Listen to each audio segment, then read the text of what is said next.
აქვს თუ არა სამყაროს ცენტრი?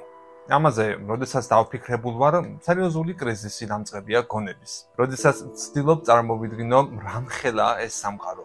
ხშირად წვეთ წარმოსახვის პროცესს, რადგან ადამიანის გონისთვის შეუძლებელია მისი მასშტაბების წარმოდგენა. აი, ხო რამხელაა დედამიწა, მერე მზის სისტემა და ეს ყველაფერი წერტილის ოდენაც კი არა ამ კოსმიური სივრცისთვის. სამყაროს განუზომელი მასშტაბებიდან გამომდინარე, სწორედ ეს ლეგიტიმური კითხვა ისმის. გააჩნია თუ არა უნივერსუმს ცენტრი. მოდი გავყვეთ მეცნიერული ხაზით.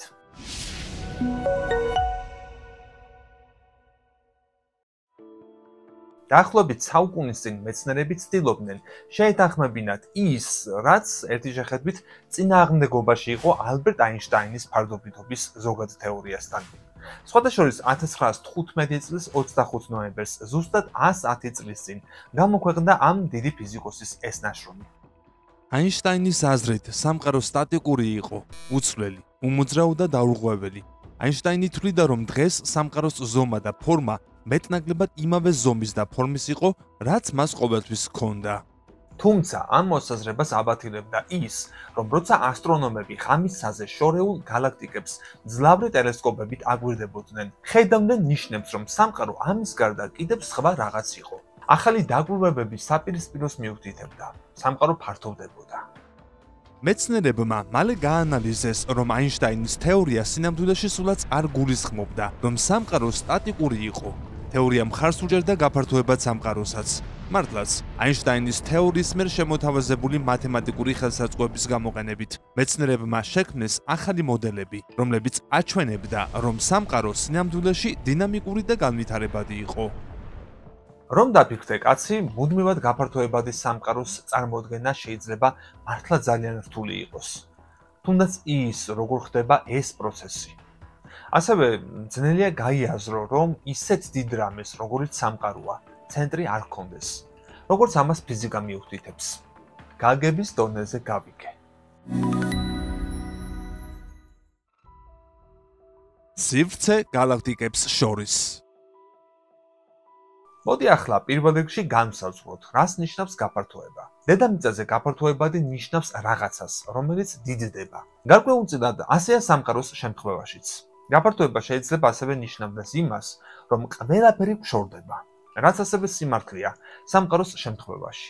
შორეული galaktikებისკენ ტელესკოპით რომ გავიხედოთ, დავინახავთ, რომ ისინი ისე მოძრაობენ, რომ ფშორდებიან. ამას გარდა, რაც უფრო შორს არიან ისინი, ჩანს, რომ უფრო სწრაფად მოძრაობენ. ეს galaktikები ერთმანეთსაც შორდებიან. ამიტომ უფრო სწორია თუ ვიტყვი, რომ სამყაროში ყველაფერი ერთდროულად შორდება ყველაფერს. ადვილია წარმოედგინოს სამყაროს შექმნა ფეიერვერკის აფეთქების სახით. დაიწყო დიდი აფეთქებით და შემდეგ სამყაროს ყველა galaktika გარკვეული ცენტრალური წერტილიდან ყველა მიმართულებით გაფრინდა. თუმცა ეს აზრი არასწორია. შეცდომით გულისხმობს სამყაროს გაფართოებას ერთი წერტილიდან, რაც ასე არ ყოფილა. და ამავე დროს ასევე მიუთითებს, რომ galaktikები მოძრავი ობიექტებია, რაც მთლად ზუსტი არ არის. ერთმანეთს უფრო galaktikები კი არ შორდებიან, არამედ მათ შორის სივრცე, თავად სამყაროს ქსოვილი, რომელიც დროის მსვლელობასთან ერთად მუდმივად ფართოვდება. სხვა სიტყვებით რომ ვთქვა, სამყაროში თავად galaktikები კი არ მოძრაობენ, არამედ უფრო თავად სამყაროს მიაქვს გაფართოებისას ისინი შორს. ამის წარმოსადგენად მარტივი ანალოგიაა ბუშტის ზედაპირზე გარკვეული წერტილების დაწებება. როდესაც ბუშტში ჰაერს ჩაბერავთ, ის ფართოვდება, ვინაიდან წერტილები ბუშტის ზედაპირზეა დაკრული. ისინი ერთმანეთს დაშორდებიან. მართალია, ისინი მოძრავად გამოჩნდება, მაგრამ სინამდვილეში ეს წერტილები იქ ზუსტად იქ რჩებიან, სადაც დააგარით და მათ შორის მანძილი იზრდება, უბრალოდ ბუშტის გაფართოების გამო. ახლა წარმოვიდგინოთ, რომ ეს წერტილები galaktikებია. ბუშტი კი სამყაროს ქსოვილი და საკითხის აღქმასაც დავიწყებთ. სამწუხაროდ იმის მიუხედავად, რომ ეს შედარება კარგი დასაწყისია, ზუსტ დეტალებს მაინც ვერ გვთავაზობს, რადგან როდესაც ღამისაზე ვარსკვლავებს ვუძღებთ, ჩვენ ირმის ნახტომის სხვა ვარსკვლავებს ვხედავთ. სამყაროში ძალიან ბევრი galaktikაა, იმდენი, რომ მათი დათვლაც კი შეუძლებელია. მაგალითად, ცის ერთ ცისკნა მონაკვეთზე 12 საათის განმავლობაში დაკვირვებისას ჰაბლის კოსმოსურმა ტელესკოპმა სხვადასხვა ზომის, ფორმისა და ფერის 10,000 galaktika აღმოაჩინა. მეცნიერთა აზრით, სამყაროში შეიძლება ტრილიონობით galaktika იყოს. ამჟამად ჩვენი სამყაროს წარმოშობის შესახებ ყველაზე მეტად მიღებული მეცნიერული მოდელი მიიჩნევს, რომ ის გაჩნდა წერტილიდან, რომელსაც სინგულარობას უწოდებენ. დაახლოებით 13.8 მილიარდი წლის წინ ჩვენთვის ცნობილმა სამყარომ დროისა და სივრცის შეუძლებელი სიმკვრივიდან გაფართოება დაიწყო. გარკვეული მიზეზის გამო. სამწუხაროდ, დიდი აფეთქების ახსნის მხარდამჭერი მოდელები ცოტა რამეს ამბობს იმის შესახებ, თუ როგორი შეიძლება ყოფილიყო ეს სინგულარობა. მეცნიერები დღემდე ვერ ხსნიან, რა იყო მანამ სივრცეში, სანამ პლანეტური სისტემები გაჩნდებოდა, რადგან ეს აფეთქება ხომ რაღაცაში უნდა მომხდარიყო. ანუ სივრცე არსებობდა და რა აფეთქდა თუ არაფერი არ არსებობდა მანამ მატერიის მსგავსი. სწორედ აქ იხლართებიან მეცნიერები. ჩემი აზრით, რელიგიის ახსნასავითაა. რაღაც საწყისად ხომ უნდა მიიჩნიონ, თუნდაც ზღაპრულად და ჰიპოთეტურად ჟღერდეს. ამიტომ მithქვამს ხოლმე სხვადასხვა ეპიზოდში, რომ ვერც მეცნიერული და მით უმეტეს ვერც რელიგიური ახსნა, ვერც ცალ-ცალკე და ვერც ერთად ვერ ავსებს სამყაროსა და სიცოცხლის წარმოქმნის საკითხს რაციონალურად, მყარი აზრით. ერთი დოგმატურია, ამ შემთხვევაში რელიგიური ახსნა, გვთავაზობს რაღაც მიზერულ ამბავს და კითხვა არ უნდა დასვა. უბრალოდ უნდა მიიღო. მეორე კი მეცნიერული, რომელიც კაცობრიობის განვითარებასთან ერთად გამუდმებით იცვლება. რაც უფრო მეტ კითხვას ეცემა პასუხი, მით უფრო მეტი კითხვა წარმოიქმნება.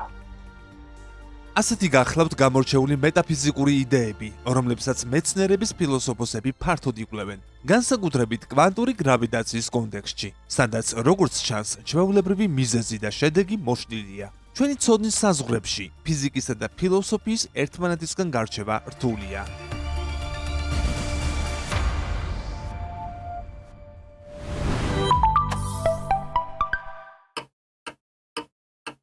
მეოთხე განზომილება. დავუბრუნდები ეპიზოდის მთავარ კითხვას. სად არის სამყაროს ცენტრი, თუ კი არის? დაახლოებით ისეთია, რომ მიკითხოთ, სად არის ბუშტის ზედაპირის ცენტრი. ასეთი რამ უბრალოდ არ არსებობს. ბუშტის ზედაპირზე ნებისმიერი მიმართულებით შეგიძლიათ გადაადგილდეთ. რამდენ ხანსაც გსურთ და ვერასოდეს მიაღწევთ ადგილს, რომელსაც შეგეძლებათ ცენტრი უწოდოთ, რადგან რეალურად ზედაპირს ვერასოდეს დატოვებთ. ამავე გზით სამყაროში შეგიძლიათ ნებისმიერი მიმართულებით იმოგზაუროთ და ვერასოდეს იპოვით ცენტრს, რადგან ბუშტის ზედაპირის მსგავსად მას ასეთი რამ უბრალოდ არ აქვს. ყველაფერი ასე მარტივია?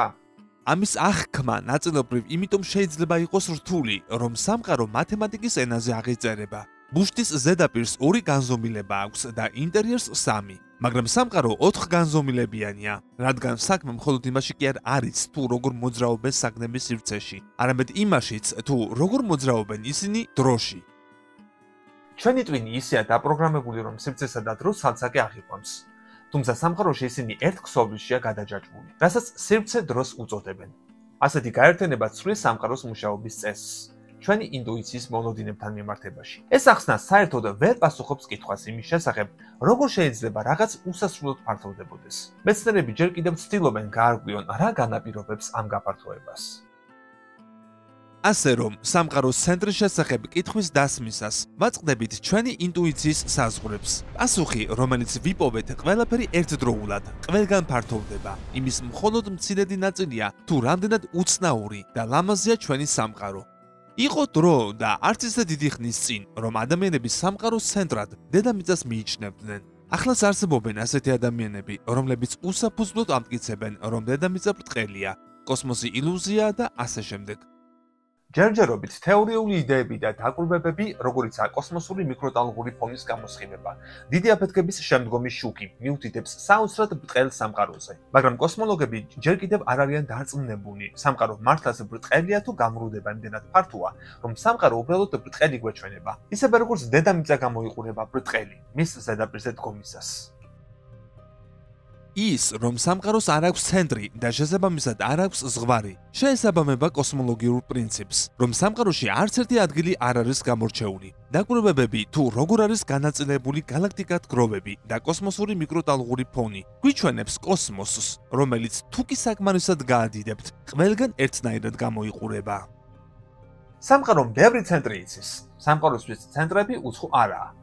მაგრამ ქრონოლოგიურად რომ მივყვეთ, ყველაზე ადრე ალბათ უფრო ჰელიოცენტრული და გეოცენტრული სისტემები იცოდა, რომელთა შორისაც ოდესღაც ჭეშმარიტებამ გაიმარჯვა და დედამიწელებს პირდაპირ სახეში მოგვენარცხა საწყენის სინამდვილე, რომ განა სამყარო ტრიალებს ჩვენ გარშემო, ჩვენ მტრიალებთ მზის გარშემო და რომ ერთადერთ ერთგულთ ანამგზავრად მხოლოდ მთვარეს თუ ვიგულებთ. ისევ დიდ აფეთქებას რომ დავუბრუნდე. აფეთქების კლასიკური გაგება გვაფიქრებინებს, რომ ის ერთ კონკრეტულ წერტილში დაიწყო, მაგრამ ეს ასე არ არის. ჩვენი სამყაროს მასშტაბით დიდი აფეთქება ყველგან მოხდა. თქვენს მარჯვნივ და მარცხნივაც. ჩრდილოეთ კაროლინაში და ანდრომედას გალაქტიკაშიც. როდესაც ასტრონომები ამბობენ ყველგან, ისინი ზუსტად ამას გულისხმობენ. როგორ? ეს იმიტომ, რომ ასტროფიზიკოსების აზრით არ არსებობდა კონკრეტული წერტილი, საიდანაც ის დაიწყო. იმ მომენტისთვის სამყაროში ყველა მანძილი იყო ნულის ტოლი, ასე რომ სამყაროს ყველა წერტილი იყო ერთსა და იმავე ადგილას, ანუ ყველგან.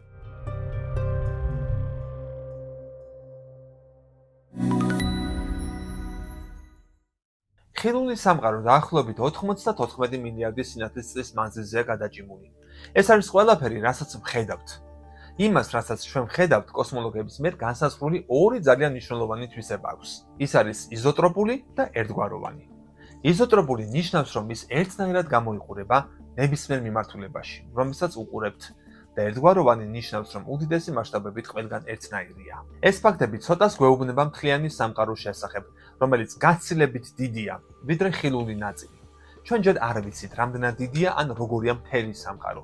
ამიტომ სამყაროს ჩვენი ნაწილი შეიძლება იყოს განსაკუთრებული ან უბრალოდ მთლიანის ნაწილი, არაფრით განსხვავებული. ყველაზე მარტივი სცენარი არის ის, რომ სამყარო უსასრულოა. რაღაცას, რაც უსასრულოა, არ აქვს ცენტრი. თუმცა სამყაროს უსასრულობაში დარწმუნებული ვერ ვიქნებით. სამყაროსთან ინტერაქციის ჩვენებური გამოცდილება გვეუბნება, რომ თუ რაღაც სასრული ზომისაა, მაშინ არის ცენტრიც. და მაინც, სამწუხაროდ, ჩვენი გამოცდილება არ ითარგმნება სამყაროს მთლიანობაში. რადგან გეომეტრია, რომელიც ჩვენ ყველაზე კარგად ვიცით, არ არის სასრული სამყაროს გეომეტრია. ჩვენ გვიწევს გამრუდების ცნებასთან გამკლავება. და კიდევ ერთხელ, ჩვენი ტვინი არ არის აგებული იმისათვის, რომ გაუმკლავდეს გამრუდებას სამგანზომილებაში.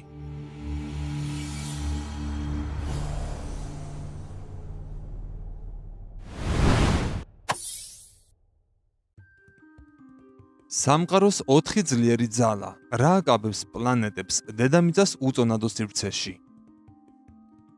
ჩვენ ვიბადებით სამყაროში, რომელიც 4 ძლიერ ძალას ემორჩილება. დედამიწა გარკვეულ დროში მოძრაობს ჩვენი სისტემის ცენტრალური მნათობის გარშემო და მოძრაობას რევოლუციას, ანუ გადატრიალებას ვუწოდებთ. იმავდროულად, დედამიწა წრეს საკუთარი თავის გარშემოც შემოავლებს, რასაც საკუთარი ღერძის გარშემო ბრუნვა ჰქვია. ამრიგად, საქმე გვაქვს ურთიერთსაპირისპირო და იმავდროულად ურთიერთგანმაპირობებელ ძალასთან, რომელსაც ჩვენი სამყაროს მთელი სისტემა მოძრაობაში მოჰყავს. ისე რომ ამ მოძრაობას ერთის მხრივ სიმძიმის, ხოლო მეორეს მხრივ მიზიდულობის ზალა გარკვეული მიმართულებით წარმართავს. სიმძიმის ზალა თითქოს აკავებს ჩვენ სამყაროს, მისი ცენტრისკენ მიემართება და რაღაცით შთამთქამ მორებს გავს. მიზიდულობის ზალა სამყაროს შუაგულიდან მიისწრაფვის გარეთ. სივრცეში გაიჭრება და შურდულივით მიმავალ მატარებელს მოგვაგონებს. მხოლოდ ამ 4 ძალას შორის არსებული წონასწორობა უზრუნველყოფს იმ სამყაროს კანონზომიერ და ქმედით წესრიგს, რომელშიც ვცხოვრობთ და რომელსაც კოსმოსი ჰქვია. ამ მოძრაობების დაჩქარება, შებრეხება ან შეჩერება მთლიანად გაანადგურებდა სამყაროში არსებულ წესრიგს და დიდ ქაოსს გამოიწვევდა. ერთი წუთით წარმოვიდგინოთ, რომ დედამიწა აღარ დაემორჩილა ერთ-ერთ ამ ძალას. აი მაგალითად, შეწყვიტა მზის გარშემო ბრუნვა და მხოლოდ საკუთარი ღერძის გარშემო იტრიალა. მაშინ იგი დარღვევს პლანეტისათვის დადგენილ წესრიგს და ემსგავსება მზეს და მის გარშემო სხვა პლანეტები დაიწყებენ ბრუნვას. დედამიწა მისთვის განკუთვნილ ორბიტაზე მზის გარშემო ვეღარ იმოძრავებს და საკუთარი კანონით გააგრძელებს არსებობას. იმ შემთხვევაში, თუ დედამიწა აღარ დაემორჩილება როტაციის კანონს, ანუ საკუთარი ღერძის გარშემო ბრუნვაში აღარ ჩაერთვება და მხოლოდ მზის გარშემო იმოძრავებს, მაშინ იგი პლანეტიდან თანამგზავრამდე ჩამოქვეითდება და დაემსგავსება მთვარეს, რომელსაც მხოლოდ ცალი მხარე აქვს მზისკენ მიქცეული და მთლიანად მის გამგებლობაში იმყოფება. დედამიწა ორივე შემთხვევაში დაარღვევს პლანეტისათვის განჩინებულ კანონს, რომლის თანახმადაც იგი ერთი მხრივ სამყაროს მთლიან სისტემაში უნდა ჩაერთოს, ხოლო მეორე მხრივ დამოუკიდებლად იმოძრაოს საკუთარი ღერძის გარშემო. შემდეგ, დედამიწას რომ არ ქონდეს სიმძიმის, ანუ ცენტრისკენული ძალა, იგი მხოლოდ მიზიდულობის, ანუ ცენტრიდანული ძალის ამარად არჩება. ქაოტურად დაიწყებს მოძრაობას, ერთიანად დაიშლება, თავის ორბიტიდან ამოვარდება და ალბათ სხვა ციურ სხეულებს შეეჯახება.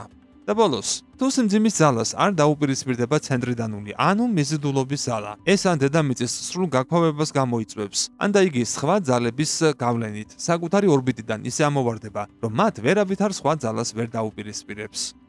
რევოლუცია, ანუ დედამიწის მოძრაობა ცენტრალური მნათობის მზის გარშემო კი იმ მოთხოვნას აკმაყოფილებს, რომლის თანახმადაც ჩვენც ჩავერთვებით ერთ დიდ სამყაროში.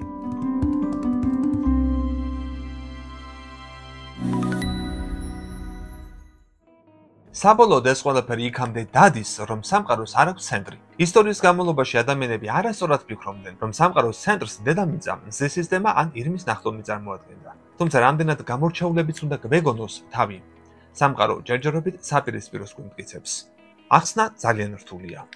ეს თუ გავიგეთ, სრულად შეიძლება კაცობრიობის არსებობის მიზნები. ამის ამოხსნა ალბათ დაასრულებს ადამიანის ბავშვის ფაზაში ყოფნას. სამყარო ალბათ ფიქრობს, რომ ჯერ ადრეა.